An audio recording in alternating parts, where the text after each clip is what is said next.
we're actually bringing out some truths, peel back the layers of all this fluff. Shining the light on this industry as a whole. Maybe you should stay away from it.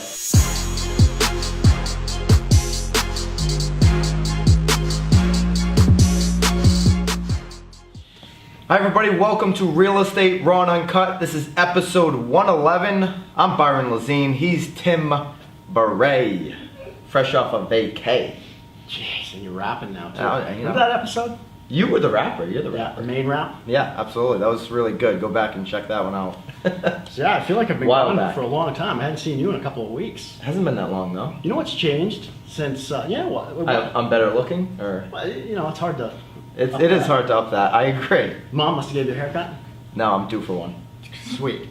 The Pokemon thing. Oh yeah, I haven't played. How are you playing? Seeing these people on the beach walking around. People like... I was in Manhattan, they're all over the place. Everywhere. And I'll tell you what, Pokemon, I think you should completely stay away from that unless you're like a Selly at Corrigan. And then you have no chance because you are playing Pokemon. I'd like to put a Pokemon like in the office, you know, we get some people that come into the office and they'll be looking for Pokemon. Actually, Joe Valenti over at Valenti Auto and Mystic, he was trying to get a Pokemon for the auto mall. Some positives. Absolutely. Especially if you're at a place like that where you want people to come in. So, I don't know, Pokemon. Hey, is Pokemon, could he be like a spy, you know? You could put him in the house and like... Yeah, well, it could be a good way for the government to be monitoring your every move and what you're doing. That's true. Because you just opted into this thing. How about if you're a seller and you're looking to spy on buyers and agents and... I think that's a good topic. So the nanny cam. Could you do that? Well, it depends on your state, right? Well, you can video-wise. You definitely want to look at state regulations, and that's a good topic. So we'll talk about voyeurism. We're going to talk about the nanny cam, buyer beware. You may be monitored, being surveilled while you're on an appointment and you're looking at a property. I mean, there are some pros to it. Yeah, I do so many listings. I know a good majority of my sellers are recording. Really? Yeah. Now the question... Because they'll be texting me in the middle. Oh, do you think they like it? I don't know. Give me a fucking chance to do my job. So here's the thing. Each state, the laws differ. And you know, most of the states, the majority of the states, it's okay to videotape, especially in your own house. But it's when you add the volume or the sound to it that you have a legal issue. In Connecticut, you cannot record audio. That's correct. Right. So, but on the flip side, looking at the positives of this thing, I mean, I was just on Saturday in a property showing it to one of my buyers who had already written an offer on it, but we're in the negotiation process, and I wanted to see it. And they immediately began, you know, talking about how much they wanted the property, and I was like, whoosh, you know, you don't know if they make pretty small cameras. Yeah. And I mean, if you're not getting any feedback on your listing, unlike you and I in the group, we give feedback. But if you're not getting any feedback, your property's not selling. What if you did have audio and video and you're listening to the buyers as they're going throughout your house? Well, if the buyer's already placing the furniture, that's going to be pretty easy. I'm not going to negotiate much as the seller because I know how much they've emotionally attached themselves to the property. It's the same thing like when a buyer sends a pre-qual in on a $350,000 listing and the pre-qual says $400,000. It's like, okay, all right, well, full price. You're paying $350 then, right? So don't show. It's a matter of not showing your cards when. You know, we try to educate a lot of our sellers on the benefit of us not being there on the first showing, and letting those qualified, the good buyer's agents bring their buyers through on their own, because a lot of times they're going to mislead us. They're going to say things, you know, if you're working with a good buyer's agent, they're going to have their buyer say things that are going to throw you off so that now we're giving mixed feedback that isn't really truthful, because it's part of the game. But if you got video and audio while they're going through the showing. So if the listing agent's not there, it's the buyer's agent, and you're recording that.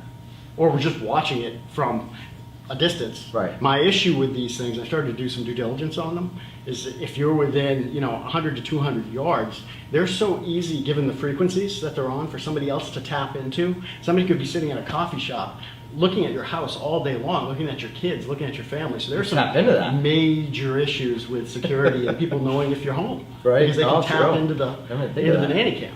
So before you buy one of these and before you start thinking about utilizing one, Right. do your due diligence first.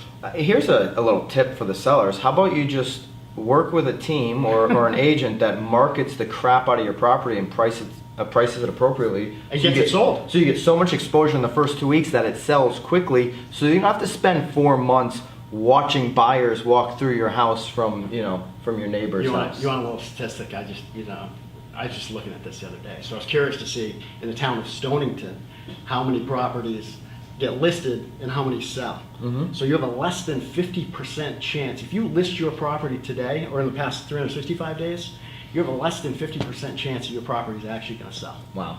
That's huge. That is huge. So it comes down to high level of immediate marketing right off the bat. I think With a good price. I think our results are a lot better than that. I think so. Absolutely. So what do you think?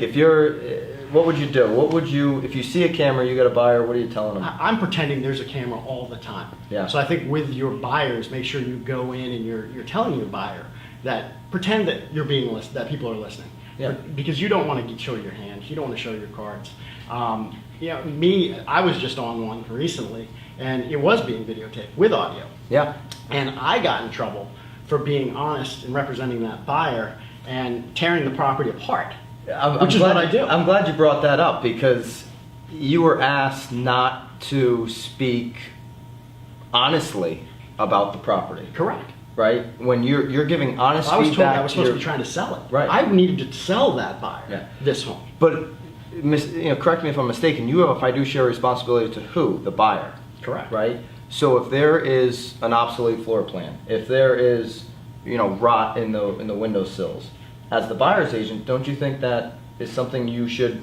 Now you're not an inspector. You're not No. saying it's rot, but you're definitely pointing out that there could be an issue there. I've been on so many darn inspections with the inspectors, and I don't just sit there. I follow them around. Yeah. I get educated. Right. So I'm seeing these things that are leading me to believe there are certain things wrong with the property. Right. So I'm telling my buyer that, making them aware going in. And then that seller is actually listening into that conversation. They're getting offended. Now, one thing I've learned as, if you're an agent right now, this may be something you want to consider is, so many times, people have asked me opinion, what do you think of this town? Well, I think it's drastically overpriced and there's a lot of inventory and these are the reasons why. Supply and demand, absorption. And, I throw my honest opinion out there from our experience and everything that we're tracking, and then I see, that person gets upset because they were already emotionally attached to that town. Right. So do it in a way where you're being completely honest and you're giving them the information up front, but don't shoot yourself in the foot and kill a deal. Right. Meaning, I've seen buyers that I've said, hey, I don't think that's a great property or a town because of this, that, and the other thing, and this is the data I have to back that up, and then they go buy the property with somebody else. That's right. Because they're already emotionally attached to that property. They've already made up that decision in their mind. As an agent, don't just rip deals away from you if they're going to go do the deal anyway. Say, this is what I think. If that suits your lifestyle and you're cool with that, Right. go ahead and do it, right? Yeah, absolutely. But you've got to give them, you've Enough at least information got to give so them the they can make a information. good decision. Exactly. It's all about information. Good stuff. All right. So I don't know if you're buying the Nanny cam to spy on real estate agents out there. Write us a comment. Let us know. Definitely subscribe up. What do you got? Anything? I need some more buyers. Need some more buyers. Tim Bray is in the game for buyers. I just put a couple under contract, and I'm looking for some more buyers. Right? Anywhere in the world. Yeah, preferably it doesn't have Preferably wheels Connecticut. and a skirt around it. All right, guys. We'll see you next time. See ya.